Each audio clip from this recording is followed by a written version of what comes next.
Hello, hello, hello, hello. You know what I want to do? I want to do their version of your love story. That's what this reading is going to be about.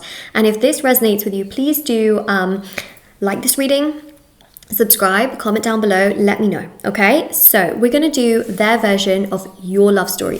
What is their version of your love story? Okay, I'm intrigued, and I've been getting this as a request in the comment section quite often. So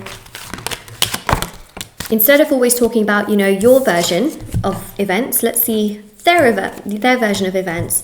So what we've got here is really interesting. Oh my goodness. Okay, start straight away. Two of Swords. When you came into this person's life, they were all over the place, okay? They didn't really have a lot of stability. They didn't really know what they were doing half the time. They could have had a really odd sleeping pattern. They may have been just all over the place. I'm also seeing in terms of their career, perhaps they were just very scatty, very chaotic, very all over the place. And then unexpectedly, you walked into this person's life, okay? However, they were like this in their life, okay? When you met this person, like they were just very all over the place. Unexpectedly, you came in, and it really fueled a lot of desire. It fueled attraction. It fueled something that they've never felt before. Okay, they've never felt it before, and it started to really progress, and it started to make them feel like, wow, I've never felt attracted to a person like you before. I've never felt such strong feelings for you before. And it started to escalate. Okay, literally, we've got here Page of Wands to the Knight of Wands. This is escalation. Those are those next steps being taken. Those are those strong feelings being fueled. This is very much that energy of like, wow, I really feel something towards you. I feel very connected to you. I feel really drawn towards you. I feel so much towards you to the point where I need to speak to you more. I need to be around you a lot more. I need to extend this to more conversations, going out places, or just talking to you a lot more. And then as soon as you start sort of being vulnerable with this person, or talking more to this person, or you've maybe met up with this person, all of a sudden, this. Why? Because on their side, they've never felt something so strongly towards a person, okay? And it escalated very quickly for them, these feelings, these desires, these energies of passion that ignited in them. It's something they've never felt towards a person before. And because of that, it scared them. And it made them feel like, oh my God, but like, what if you hurt me? Or what if you traumatize me? Or what if you leave me? Then I'm going to end up like this. And so they purposely self-sabotage things to then end up like that, because they ended up like that, right? They created that. They literally created their own suffering. And what's happened here is that it's almost like what they were in the beginning is how it ended up being at the end, except with the connection. They were always like this. This version of them that you get now and that you've seen, that was them at the very beginning. They just didn't show it to you. It's who they are. Don't ever think that them treating you like this is your doing, or that it's because you're not attractive enough or you're not good enough. We already know that their attraction towards you is on another level. It's superior, right? How they have treated you is how they've treated themselves. That's who they are, okay? You met them when they were feeling like this.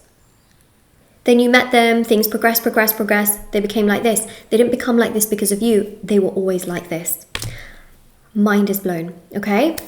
I hope that gives you clarity. I hope that allows you to understand that the reason they treated you like this is not because magically there's another person in the picture, or magically they don't like you anymore, or magically they think that you're ugly. No.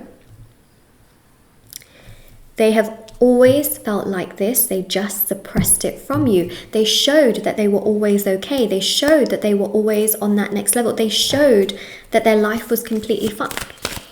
I am telling you, okay, especially with the Chariot. Their feelings for you have always been there, okay? And they have a tough time being around someone that's like very concise, very decisive, because they feel like those kinds of people could probably like slice their heart in half, or just break up with them randomly and have nothing to lose.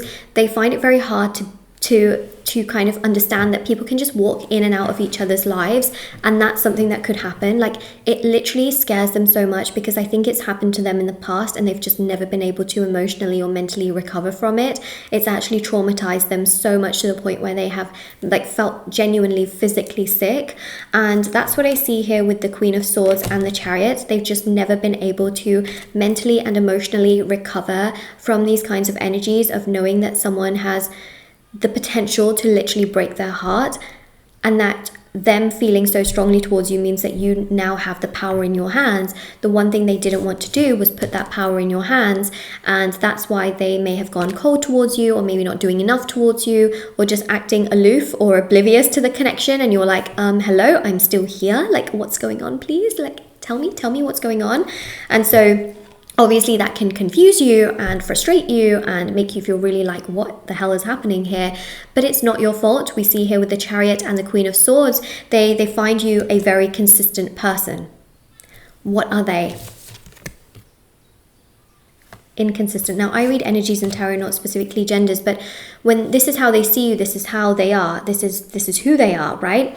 In the sense that this is not their identity, but this is emotionally who they are right now, in terms of energy, right? So they see you as someone that's very emotionally consistent, very driven, very ambitious, someone that knows what they want. You have strong boundaries. You know that you want something committed. You know that you want someone that is loyal, someone that really speaks the truth, someone that takes action and is not lazy. This is their energy, okay, right now, in the sense that this is their energy when they first sort of met you, versus what's now. It's very consistent in the sense that, you know, they are confused, they're overwhelmed, they are blinded, you know, they're blinded by their own past and their past insecurities, their past traumas, their past heartbreak. They're blinded by it, by all of that, which stops them from properly progressing or taking action towards you in the way that you want them to, right? So that's the Eight of Swords and also the Two of Swords energy. Both mimic similar energies of feeling stuck. Okay, this person feels stuck. Whereas, you know, you come across as someone that sees things. You're very awakened. You know what you want. You know what you don't want. You know what you would accept. You know what you wouldn't accept. And that Ace of Swords had flipped over. Okay, they see that you just know what you want, and they kind of are all over the place, because even though they want love and they want commitment and they want that emotional energy and they do want this, okay, they see you as someone who wants commitment. They see you as someone that wants perhaps to settle down. They want that too, but they get scared because they think, what if we almost get to it and then we don't get to it? Or what if we do get to it and then afterwards things fall apart? Their brain is on overdrive in regards to fear. This person feels fear. And when they feel fear, no one else feels as much fear as they feel fear, okay? That is what we see. This is their version of the love story, okay? This is like their version of what's going on in the situation and how they're feeling, what's going on. Now, are there things that you can do to help the situation? Yes. Shadow work healing for your person is really, really beneficial. So shadow work is something I mentioned in a recent video as well, but basically it works on the shadow. The shadow is where trauma, grief, sadness, heartbreak, pain, suffering is stored. This can be from childhood, this can be from past relationships, it could be from, you know, friendships, it could be from even events that take place, right?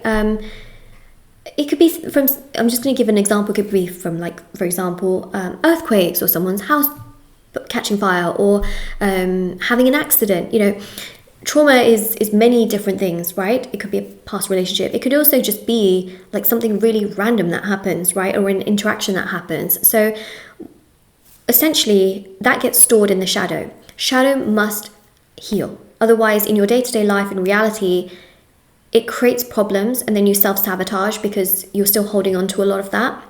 So then in reality, you start to feel better. So shadow work healing is something I do on my end for 7 days for whoever you do it for, whether it's yourself, your person, or, you know, and basically then in reality, you start to feel better. You start to basically unfold the blindfold.